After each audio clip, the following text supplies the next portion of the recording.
Alright, so I'm back here with another video and I'm going to be reviewing a product that I've been looking forward to getting. It's the Gladius ROV.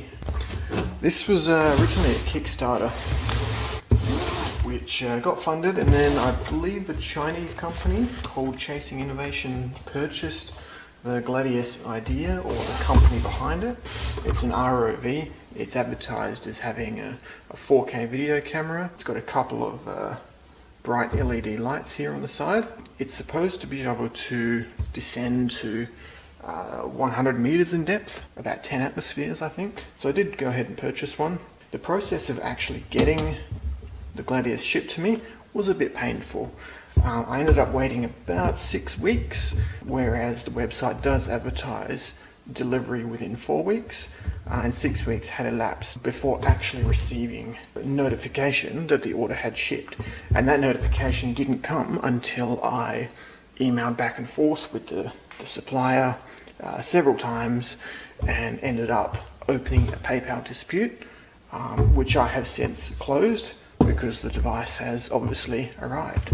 So I'm going to crack it open and we'll take a look at what's inside.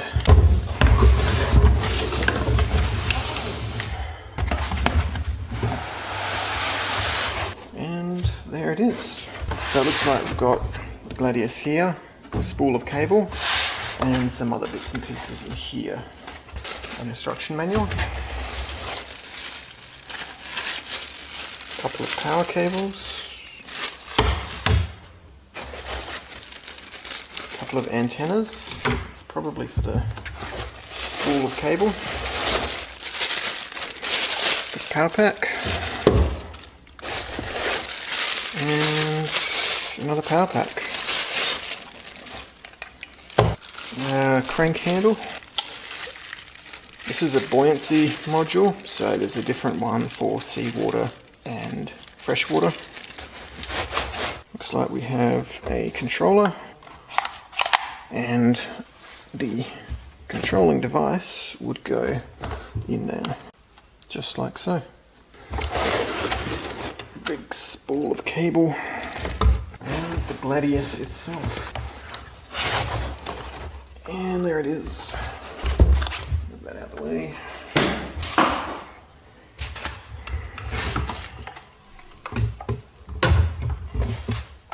Alright, so there we are.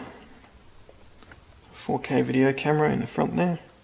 A couple of LED lights. A couple of vertical thrusters. And a couple of horizontal thrusters.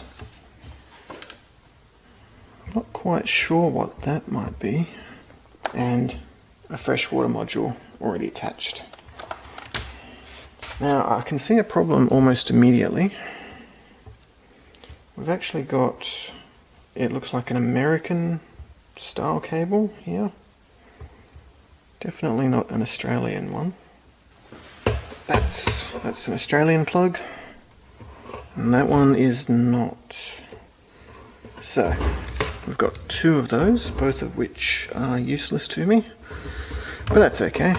These look like your standard, just 2-pin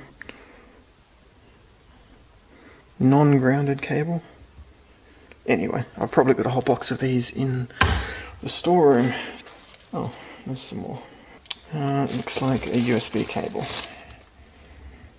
So probably to connect the controller here. That's most likely to charge the controller. Quite heavy really. We'll find out how much. Got the kitchen scale here, which has never been used to measure the weight of something in the kitchen. Looks like 6.8 kilos, which is pretty hefty. The case is pretty sturdy feeling. I mean, the whole device feels sturdy, but I suppose for something that's going to supposedly withstand 10 atmospheres of pressure, it would want to be. There's a definite gap in the casing here, which doesn't look waterproof.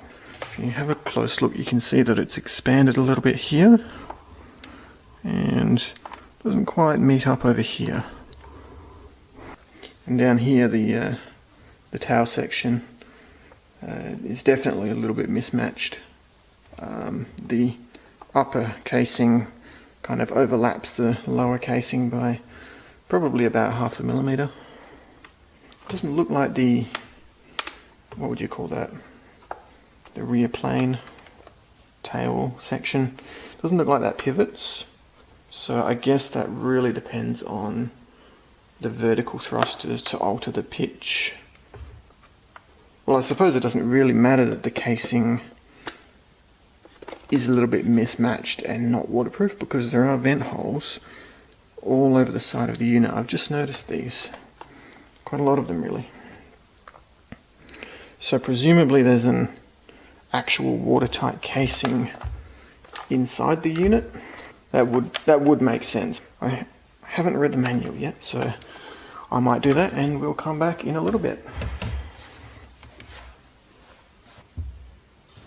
Alright, I'm back. So I've had a bit of a look through the user manual.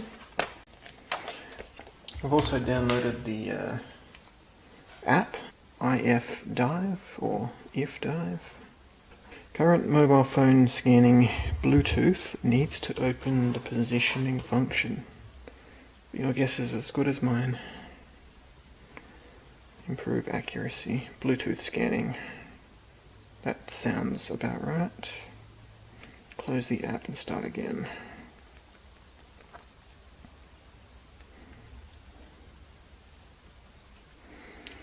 Alright, starting again. Well, never mind that. So, I've also located an Australian power cable to suit these two adapters. We've got one for 12.6 volts at 6 amps. I'm going to guess this one is probably for the ROV. So this would be charged by USB. And the 3 amp one would be used to charge the buoy. Yeah. And the little gadget on the back end of it is actually a charging port. Yeah. There's a little bit of grease in there, a bit of something, and a charging port. Install the buoy antennas. Alright, let's start at step 1.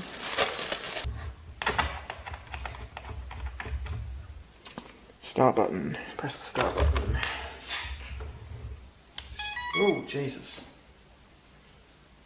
Oh, I get it. That's the on. I was wondering where the on button is for the actual Gladius, but obviously it's attached to this guy by a cable, so she's singing at me. So the buoy is on. Extend the controller and put phone inside. Slide switch to left for iOS and right for Android. Don't really know what switch it's referring to.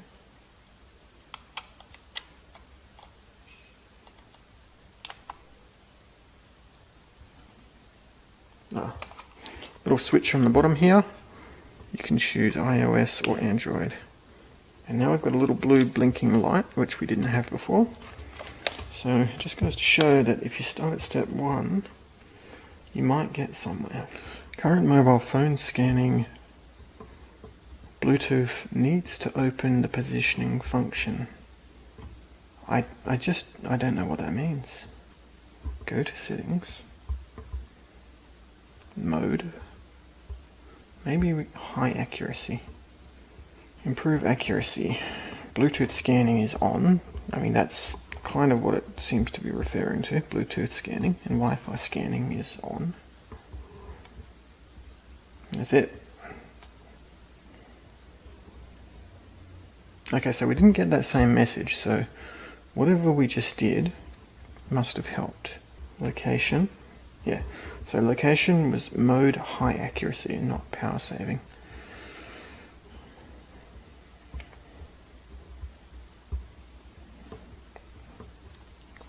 Start. The machine camera is not connected.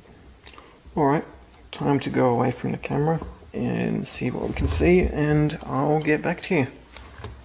Alright, so I'm back. I've had a little bit of a look through the quick start guide, the user manual, and I think I might have it a bit figured out now. I thought perhaps that just pairing the phone to the Bluetooth is gonna make everything work, but that's not the case. So first of all, I'm gonna turn this controller on. So we'll set that switch to Android mode and get a little blinking light there. And now we can press the pairing button up the top here. And we should see, after a bit of a scan, another Bluetooth device pop up. So we'll go ahead and pair with that guy, and that's that. Cool, too easy. That's really just the phone's connection to the controller. There is a whole other element to connecting the phone to the buoy. So what we need to do is press the big go button. So I'll go searching for that guy, and Wi-Fi networks. And there we go, we've got the Gladius 2.4G network on the list here.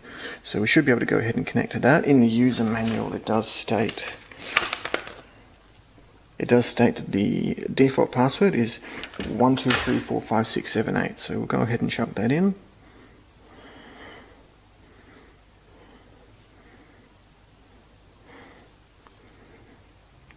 Okay, now we're connected to the Gladius Wi-Fi network. Now I'll go ahead and launch the IF Dive app. Not connected. Now we're connected. Okay, so the app is connected to, the phone is connected to the buoy and also to the controller. So if we go ahead and start that guy, look at that, we've got a video feed from the drone itself.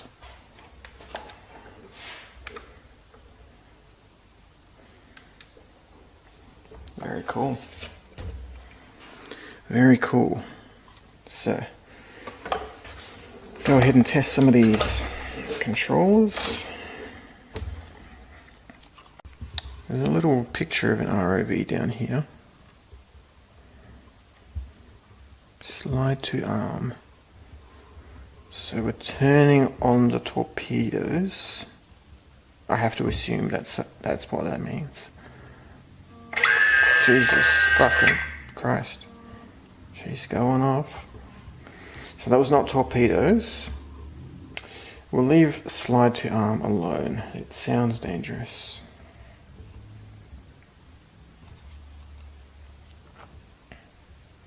Firmware. We're not too interested in firmware. Oops. And we're gone.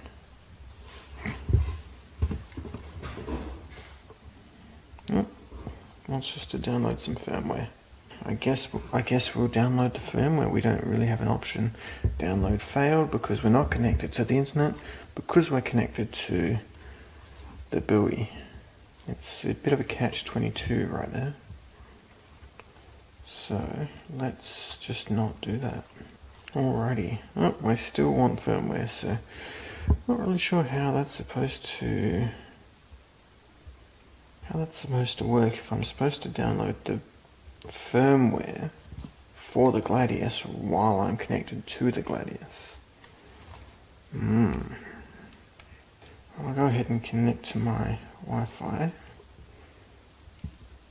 Maybe it knows what kind of firmware to download.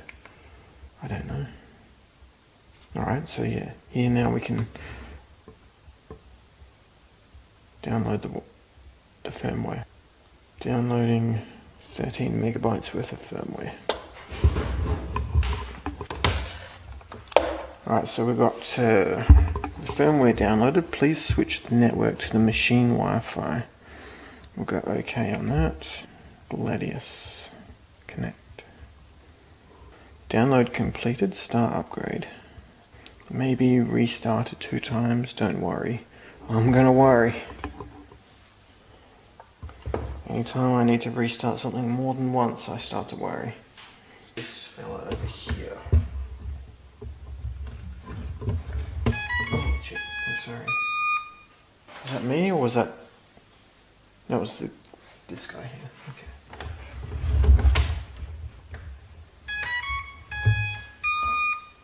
Update completed. Please restart the machine manually and then reconnect it. Okay. It looks like we have the propeller lock on, so we'll go ahead and slide that to arm it. Alright, so that just went haywire because it was in auto stable mode or auto stability mode, where it's constantly trying to adjust itself or right itself based on the orientation of the device, and it can't do that because it's not in water. So I've set that to manual mode. That's this little PlayStation controller icon up the top there, and we can go ahead and start doing some stuff. So first of all, the top right shoulder button, that guy there, turns on the Gladius lights.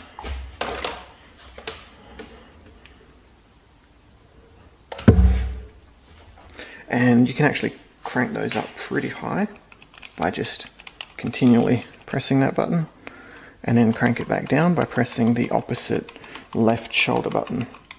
Keep pressing it until the lights go off. They're really quite bright, so I'll go ahead and kill the lights in here and we'll take a look at just what it does in this small space. Alright, so that's pretty much all of the lights here switched off except for my laptop. And if we turn the lights on even just to their lowest setting, you can see it pretty much lights up the room.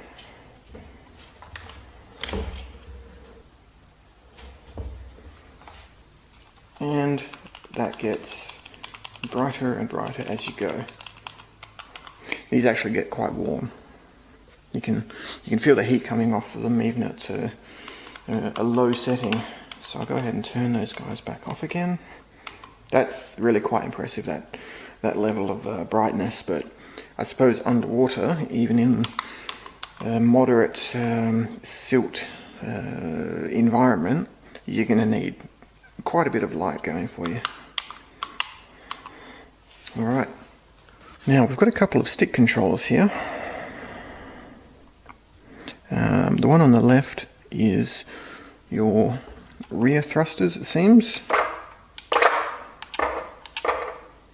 So we can move forward in the water, move back in the water, and the left and right of that one will make it yaw in the water, just like that.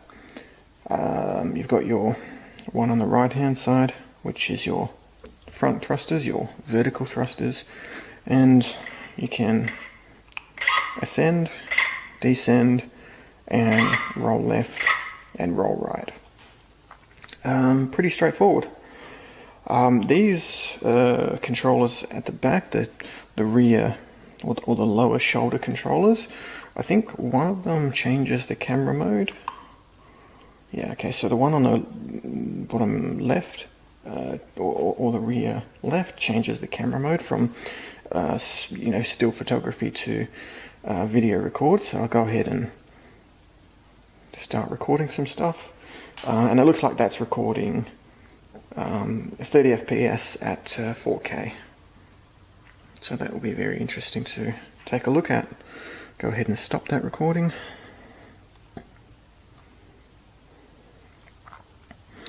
And the one on the right, I don't think it does anything. I've been pressing it and it doesn't seem to do much. Anyway, you've also got your directional pad or D-pad controls, and these what they do is indicated at the very top of the screen here. So they do have some spillover with the other button functionality. Pressing up on the D-pad will change your camera mode from video to still. The button or the D-pad left will open up the camera menu, and this is where you can change the resolution from 4K to 1080p, or the frames per second, except it seems you can't do that unless you're in video recording mode. So I'll jump out of there, and we'll change the camera mode to video Yep. And we'll come back into that menu, and now we can alter the recording settings. So we've got 1080p at 30, 60 and 120 FPS. You can set what you want and accept it using the A button on the controller here. That's very grainy. The light levels in here must be a bit dodgy, because there's quite a lot of graininess to that recording. And in the bottom right hand corner we've also got a little 3D model of the Gladius itself. That seems to indicate the position of the little guy relative to, I guess, the phone or the horizon. And it does seem to be kind of all over the place when I move the controller, which is probably just because I'm standing directly over the top of it. So I presume that once this is in the water, it'll be a bit more sensible in terms of what that 3D model does and looks like. It's still relatively, yeah. If I don't move the controller around, the relational position of that 3D model is pretty bang on. Yeah, it's very good. Pressing the right D-pad button gets us to a bit of a settings menu where we can change a bunch of different things. In the system menu you can turn camera sounds and vibration on and off, turn off the 3D indicator, that little positioning guide that was down in the corner there we were having a look at, and modify a few other things that aren't super interesting. You can navigate these menus by pressing B to go back or A to enter or modify that setting. So we've just turned show delete alert off by pressing the A button and turned it back on by pressing the same button. So I'll press B to go back, and we can have a look at the ROV settings, just moving with my D-pad here, and I'll press A to get into that ROV menu. And here you can see that the speed is actually set to 30%. That's the maximum power that these motors will output, and that can be cranked right up to 100%. But I'm not going to do that. So that's good. It starts off at 30%, which is a reasonable sort of power that you might use when you're learning to drive the ROV underwater for the first time or the first few times. And you can also calibrate the position of or how it displays the position of this controller relative to the buoy. I think that's what that means. And you can also change the units from metric to inch, or I suppose imperial, but inch.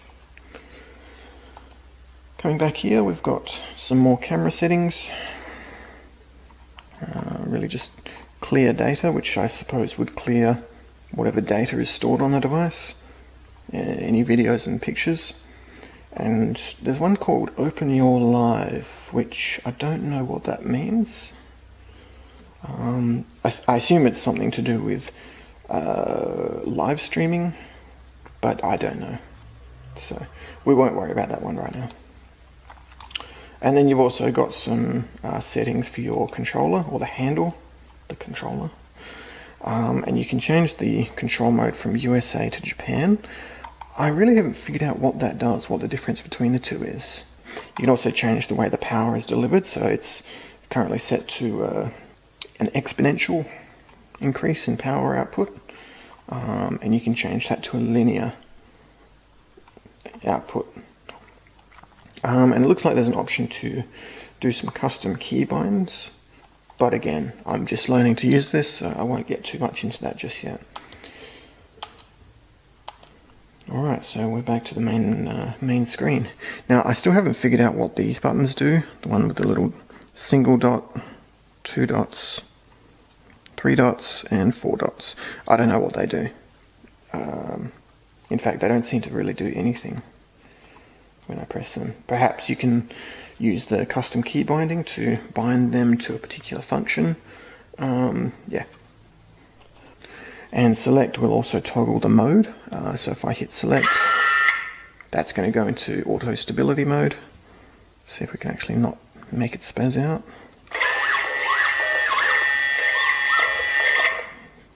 Sounds a bit like R2-D2 there. The start button will toggle the propeller mode on and off. So if I press it, it will disarm the propellers, so I can chuck it in stability mode, and it's not going to go and freak out on me and try to run away. So that's what that does. Okay, so that's basically all of the controller. Setting it up, pairing it, connecting to the wireless device. Yeah, very, very cool. Alright, so the camera stopped recording for some reason, but we were almost there. Yeah, if you do get the wrong cable, you can pick these up just about anywhere.